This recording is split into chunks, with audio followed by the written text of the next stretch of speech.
சீரியஸாவே கேக்குறேன், என்ன கருத்தியல் இருக்கு தாவேக்கு? அதைத்தான் நானும் கேட்கிறேன். வேண்டாம் வேண்டாம். ஆட்சி நல்லா நடக்குதா? இது சரியான போக்கு தானா? நான் சீரியஸாவே சொல்றேன். எதுவுமே வேண்டாம் தமிழகத்துக்கு. நம்ம டீ கடையில உட்கார்ந்துட்டு அரை பாயிட்டு சிகரெட்டை வாங்கிக்கிட்டு ஊதிட்டு மார்க்சியம் மாவோயிசம் எல்லாம் பேசி என்ன ஆக போகுது? எதுவுமே பேசாமே ஆட்சிக்கு வந்துட்டாங்க. சரி, எதுவுமே பேசலங்க. எம்ஜிஆராவது அண்ணாயிசம் என்று சொன்னார், இவர் அது கூட சொல்லவில்லை.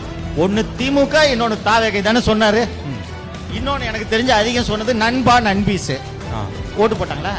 புரியுது. இப்ப ஆட்சி ஒழுங்கா பண்றாரா? இப்ப இந்த ஆட்சி 3 மாசத்துல 2 மாசத்துல மோசமா பண்ணியிருந்தானே இவரையும் தூக்கி அடிப்பாங்க.